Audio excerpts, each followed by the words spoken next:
The moment we've all been waiting for is almost here. Tonight, the NCAA Selection Committee will reveal the answers to the questions that have kept college basketball fans on the edge of their seats.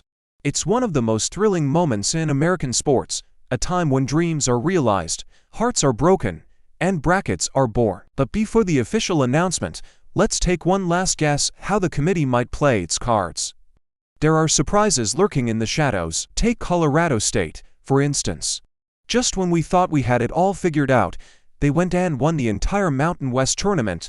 Talk about a curveball. And let's not forget Boise State, the runner-up, who's been on a roll lately. The projection here?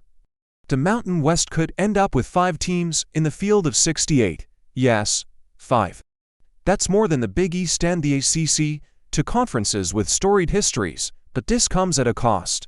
Texas, the first team out in this scenario, drops the SEC's record-breaking bid count to a mere 13. Xavier and North Carolina also find themselves on the outside looking in, though it wouldn't be shocking if any of these 3 sneaked in at the last second, possibly at Boise State's expense. And Indiana, well, they're teetering on the bubble. Their fate is uncertain as the weather in March. Now, let's talk about the debates. The endless arguments over numbers, metrics, and what truly matters. The selection committee starts with those conversations, but they don't stop there. They dig deeper, scrutinizing every team, every stat, every detail. And let's not forget they're human. They have biases.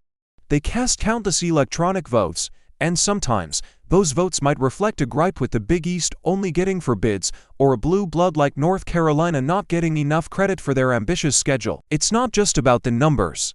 It's about the stories behind them. And then there are the what-ifs. What if UAB beats Memphis in the AAC title game? That could knock another team off the bracket. What if George Mason pulls off an upset against VCU? That might mean 2 teams get bumped.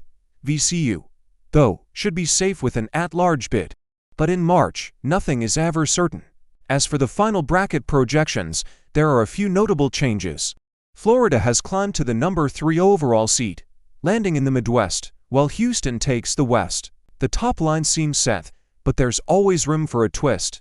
St. John's has moved up to a number 2 seed, also heading to the Midwest, and then there's Tennessee. Sure, they might not love the idea of leaving it all on the court in the SEC title game against Florida without a number 1 seed as a reward, but their efforts in Nashville have earned them a first weekend trip to Lexington, Kentucky.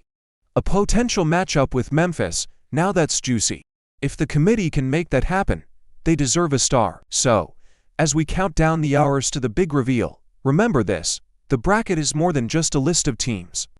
It's a story of underdogs, powerhouse programs, and the unpredictable magic of March. And tonight, we'll finally get to read the next chapter.